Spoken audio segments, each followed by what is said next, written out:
Thanks very much. I'm David Goodman. I'm here with Laurence Fontenoy from Decathlon. I'm going to begin with the title that's behind us here. From linear to circular. I'll break it down into two bits. Let's talk about circularity, because I do think, to a certain degree, we're at a moment where circularity has become, like sustainability, one of those words that we all can agree is very good, something we want, but with which many of us may have different working definitions and different applications. So I wonder if you could talk to us a bit about how Decathlon is landing circularity and your role in that process. Yeah, thank you. This is working, right? Well, it is at the heart of the strategy of the company, so this is something very important to start with. There are really teams that are being created for sustainability and for circularity, with sustainability being more on the environmental impact. So, by example, working on how you decarbonize the production, how you shift as well with the sport and the conception towards a different mix of product that you have that are more durable. And then there's a third area, which is the area that I'm looking after, which is circularity, and it's thinking about how you create new business models around circularity around the changing habits right now that are not always about owning the goods, but also using the goods. So, by example, at Decathlon, it could be repairability, all the workshops we have. It could be as well second-hand. It could be rental, but it could be as well recycling. So really thinking about the whole reversibility of the product, and how do you collect, sort, and disassemble, and then bring back the raw material into the production. Mm-hmm. So the second part of the title presumes that it's about consumption, that we're really focused on consumption. Yet, as we all know, consumption has obvious implications for production, distribution, et cetera, et cetera. So let's talk about the part that isn't consumption. In the move to circularity, how much of this is a question of demand driving it, and how much of it is a question of supply, offering options, or are you responding to something the consumers are already actively asking for? Yeah, consumer habits are changing, right? And they are changing about, there's not a necessity to own the goods anymore, but about using the goods. So the companies are really thinking about that and how they can shift their business model as well, and the way of bringing the sport goods to this new habit. So this is changing anyway. By example, already 80% of people in these surveys are already ready to use. They prefer to use the product than to actually own it. So companies have to be proactive as well, and because it means a lot of changes within the company to be able to respond to that and to be ready. So that's a lot of changes internally as well, right? Because it's not about I sell a product; it's also about it comes back to me, and I need to be able to really be ready to have this product back in the company, and then have the right processes back to the production. And you see that 80% that are saying, yeah, I would do it. You see them actually doing it? Because that's a nice answer to give on a survey. Oh, of course I would. But you see actual evidence that this is actually Yeah, of course. We have a lot of big ambitions, right, for the company, and on shifting from from linear to circular business model. So, by example, today, it's always good to take a precise example. No, today we are offering subscriptions for products. So, by example, kids' bike, the bike has to be changed every 18, 24 months, right? So it's much better to actually done with not owning the bike, but that the bike is being changed every 18 months to the size of the kid. So there is a subscription that you pay per month, and then we change the bike of the kids, right? And already we launched that like 15 months ago in one country, and we are now deploying that in more countries because it's a very interesting model. We have already a good chunk, actually, of the products that are being sold this way, right? Which is not new specifically, but it's a subscription. So in this, I guess we would call it sporting goods as a service. As we go to that model, let's say, you have a tech background, right? You were the founder of a digital business in women's health, previously at Google, at PayPal, eBay, sorry. eBay. wrong side. But I wonder, can you talk about the intersection then, as we move to this subscription-based, service-based approach, in a business like Decathlon that has been for a long time a brick-and-mortar retail business? What is the intersection like of those two ways of business? Well, I think one of the biggest challenges is on digital, right? So when you have, for example, a subscription model, it's not that you sell a product one time, you bill it. No, you need to be able to bill it every month and bill the client. It's a complete different system that the companies or retailers are not used to. They're not used to a one-shot thing, right? So how do you install a recurrency into the technology? And it's a big thing for a company, and it's also the time to market to do that and to do it quick when you have systems, right, that are not prepared for that from the beginning. Right, so that's a big challenge. Another big challenge, by example, we also do buyback. So we buy back sport goods to actually resell it secondhand. Today we do it at the store, but of course we want to do it as well at the house, right, close to the user. Because if you think you have like a fitness machine, like how do you bring back this fitness machine at the store, right? So we want to be able to go to the client and then estimate what it's worth as well. So all the system for that, it's not digital only, but it's also logistical one, because like a warehouse is set today to bring something to the store, but not to take something back home from a customer. And for a company, big retailer that always have built the building blocks on that, it's a huge change to do, and it's all about reverse logistics, by example. So it really becomes kind of a design question, right? I mean, it's not just about, let's say we're talking about how do I get my treadmill back to Decathlon. That's a question that isn't just a physical question, right? It may have implications for the design of the product. And here's where I'm going to go a bit off script, if you will, Laurence, because we didn't talk about this, but you know, I come from a school of architecture and design. We train future designers. We will be working in fashion, things like this. Some of that work in enabling circularity has to happen up front, right? So as an educator, what advice would you give me in preparing these next generations of people that are going to be working, presumably, for people like you? What do they need to know how to do? Well, there are different things. I think to think as well about the users and these changes from ownership to usage, what it means really, and how, in terms of communication, you communicate or you adapt your communication, but also how you adapt your products if you're actually going to rent a tent, for example, right? It's really interesting, the tent example. You need to make it more durable, because if you rent it, it has to be used on average 8 times, 6 days by 6 families per year, right? Which is not the typical, I buy it, I use it 8 days for my family, and then maybe next year. So the conception is different as well, right? So you need to conceive more durable products for circular economy, not only for rental, but maybe for secondhand, and just in principle, because it's actually the goal of what you're looking for. So I would say those two things are like two big areas to think about in terms of education.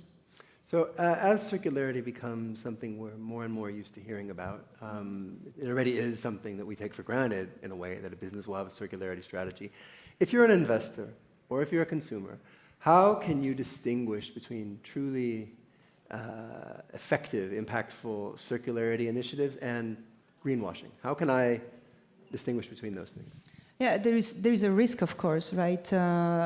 Like many companies have been in the lately quite actually having been in trouble, right, with greenwashing communication. So you have to be really, really careful. And at the end, what is it that you're going to communicate? And maybe there needs to be like a third party checking on that. It has to be aligned with the EU regulations or the APR of your countries as well. So if that is in line, and the way you choose your communication, you position your communication is very important. And here I think Decathlon is a very shy company, if I can say it this way, in terms of communication. So it's not a company that communicates or over-communicates. So I'm not too worried about that, because we'll choose very well how to do it in the future when it comes to recycling and when it comes to those type of strategies. But it's definitely something to really upskill the skills in the company. So we already have those talks, like how to upskill the legal people with that. Like what is a good positioning in terms of sustainability and circularity. Same thing with our agencies when we are looking at the new communication. Yeah. So you've worked in startups, you've worked in, say, not so recent startups, but still on the upward curve, and you've worked in an established business, one of the largest retailers in sporting goods in the world. Yeah. When it comes to circularity, are there any specific challenges that a startup would face? Any specific challenges that an established player would face? What are those challenges? How does it work? Agility, right? If you're a startup, you're very agile by definition. You're a small team, you go fast, you take your tech, boom, boom, boom. You speak in weeks of production and put it into production. And when you're a big company like Decathlon, which is not native in digital, you're not talking in weeks, right? So that's basically maybe one of the biggest challenge for large companies that are not native in technology, because circularity, the product is not new. If the product is not new, because it's secondhand or it's a rental product, it's unique by essence. And if it's unique, the only way actually, or the best way to meet offer and demand, it's going to be online. It's going to be digital. So normally, a lot of the circularity will happen online. And for us, we foresee that it's going to be the majority, actually, of the sales. So how do you upskills and how do you get ready within the organizations to have your time to market in accordance with the changing habit of the users and what you want actually to push, right? So there are things sometimes that we develop already in the store but are not online, and then we're just like working a lot to have it online. But it's definitely one of the biggest challenge. And maybe the second one as well is that, like, a retailer like Decathlon has always thought about how I sell something, how I produce is very optimized, 30, 40 years, very optimized production. But now how do you do it when you get your raw material back from feedstock back into the production, which is not always next to your store, right? So how do you do to have it efficient, right? And it's a big reverse flow that is a huge thing for a company that has been building the blocks, like fine-tuning, and now suddenly it's like, oh, it's coming back. Right.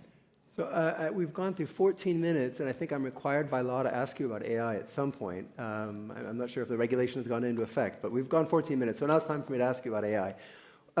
As it relates to circularity, are there any opportunities, threats that you see AI bringing?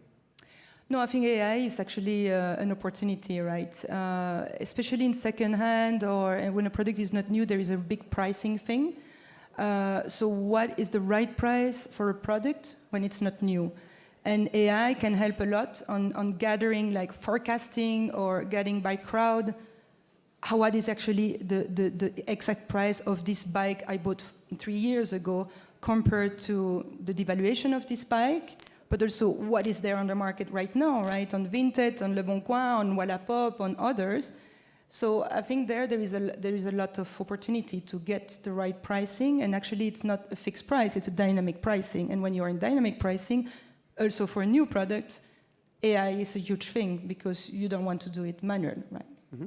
You made a really good point there, bringing up Wallapop, et cetera. So explain to me why, if I'm a consumer, here I'm going to ask you to sell Decathlon. If I'm a consumer, why would I go to you and not to Wallapop or equivalent for my sporting goods needs, right? If I'm looking for circularity, what's the advantage of going to the original retailer, let's say? Well, because we do have a good guarantee, right? When we get the goods back, but we also repair them.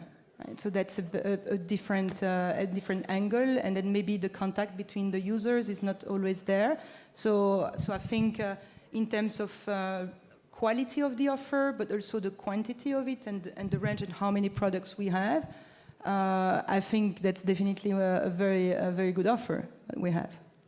So this is limited. The answer here is limited to the professional world. Okay, what worries you? What worries you in your job? Well, for me, now, being in circularity and working for a company like Decathlon, I think it's the perennity of the raw materials. is definitely one of the big challenges for the planet in general. So how do you continue, or how do you produce goods that are durable with less and less raw materials, or every time more expensive, right? So that's one of the big things, and it's at the heart of the strategy of circularity. How do you bring back the goods so that it's not like thrown away? How do you bring them back into that loop? Right? And it's definitely one of the things, like how that can help on the perennity of the raw materials. Yeah. Mm-hmm. And let's do the flip side. What is it that most excites you about your work? Innovation. Definitely, I'm all over innovation. I love it because I worked all of my life in technology. And I think I was a bit worried when coming to a corporate world back from being an entrepreneur, right? Well, how is it going to be? And actually, the company I'm in now, Decathlon, is very, very entrepreneurial because of the founder, because they set this up from scratch, from nothing. There's like a huge entrepreneurial spirit within the company.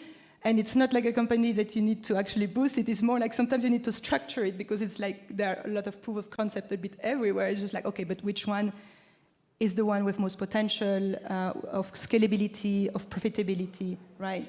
And it's a lot about structuring, but my work, I love it because it's really like a startup within the company, and then really detect where is the opportunity, and then scale that opportunity very, very quickly to other markets.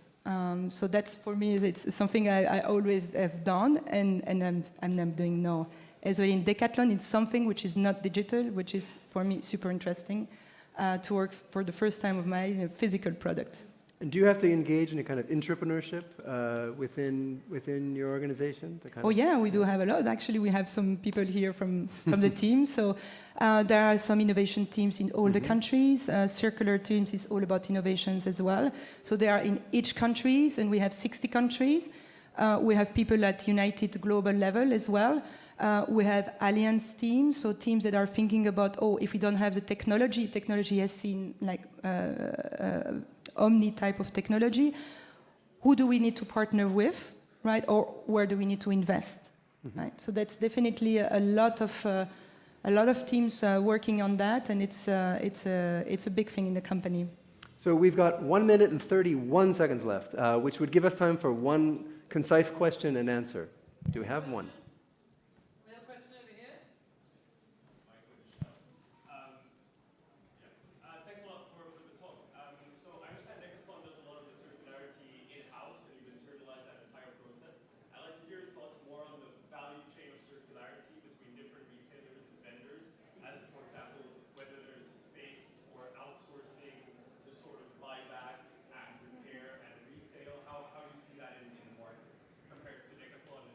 Yeah, where there's a huge opportunity is to actually partner with others to collect the goods, because you cannot collect on your own. It's not enough to have containers at Decathlon.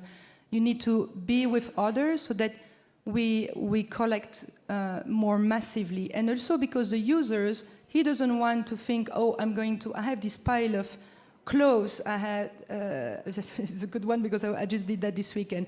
You have a pile of clothes of your kids. You're not going to say a pile for Zara, a pile for Decathlon, a pile. No, you just want to have one single option, right? At that moment, because you're already thinking about recycling. But so you need, as companies, we need to think how we make it easy for people and how we put the right tools, and that could be actually working together. In Spain, by example, we're working with others retailers together to see how we actually going to collect the goods in a collective way. Well, thank you so much, Laurence, for joining us today. Thank you all for being here. Thank you.